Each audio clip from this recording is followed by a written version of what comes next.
210. Don't ask me why, but that's how we test microphones in Romanian. We don't say 1, 2, 3, we say 2, 10, 2, 10. 210. Welcome back to the channel. Let's talk about how to actually become a better photographer and videographer.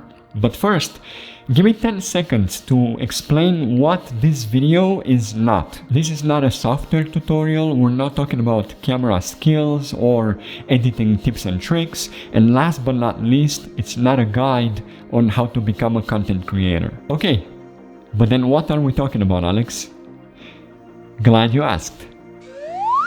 Well, since you're still here, let me tell you a short story. And really, this is short, I just need to give you some context. This past summer, I was filming a video for a friend's strawberry farm. Every year, when it's harvest time, they invite people over to come and pick their own strawberries. It's a really cool event where people bring their friends and family, and you can see it on their faces.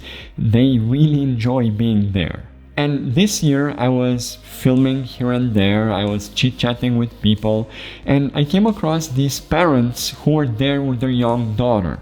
You could really tell on their faces they were having a great time, you know. The little one was full of strawberry juice on her shirt and face. She would yell at her mom, "Hey mom, this one has the perfect shape."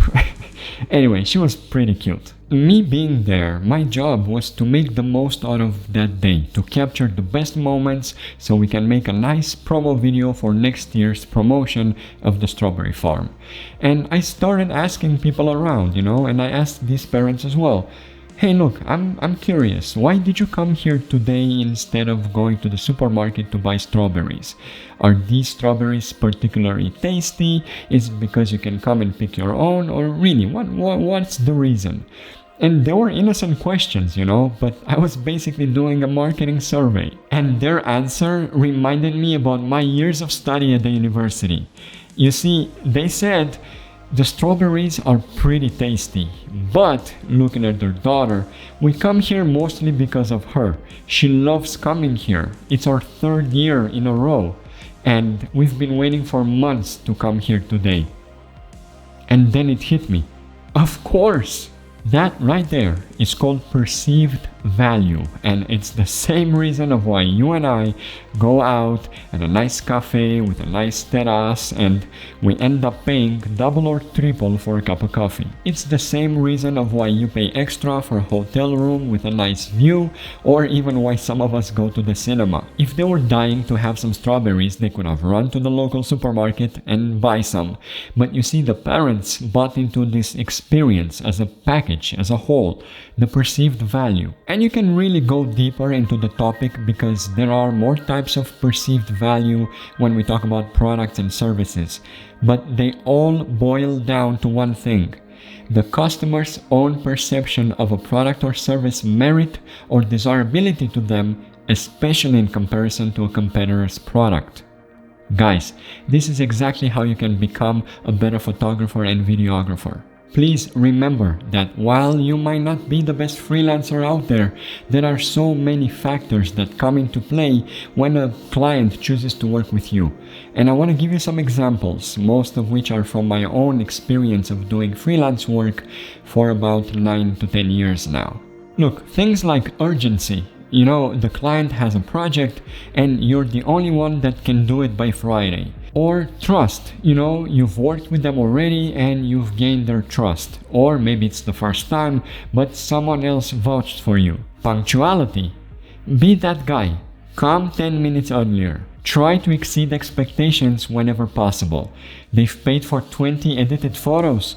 Give them 25, but nicely let them know you don't always do this. Hey, be a nice human being. You may be laughing, but that goes a long way. Especially be nice with the people that end up in front of the camera. Get better at directing them, because in most cases, as long as the camera is in your hand, you're in charge. So many times I've had clients coming back simply because they like working with me. I'm a nice guy. Diversify your competences. Are you a photographer? Can you also maybe edit videos?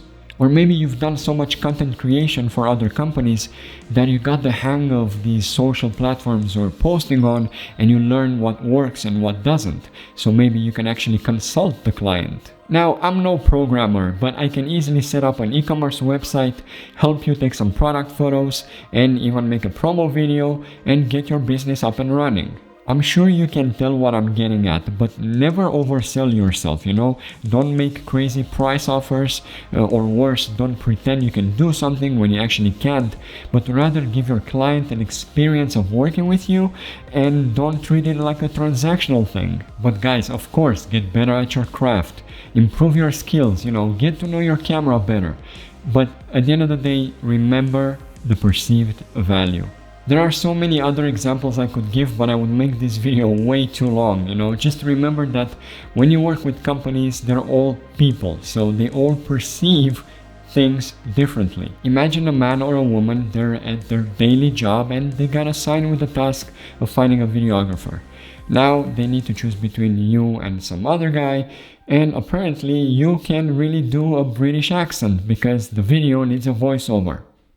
I can do a British accent. Would you like a But listen, I really appreciate you watching the whole video. I hope you learned something today. And if you want to support the channel, hit that like button, subscribe if you haven't already, and I'll see you next week. Ciao.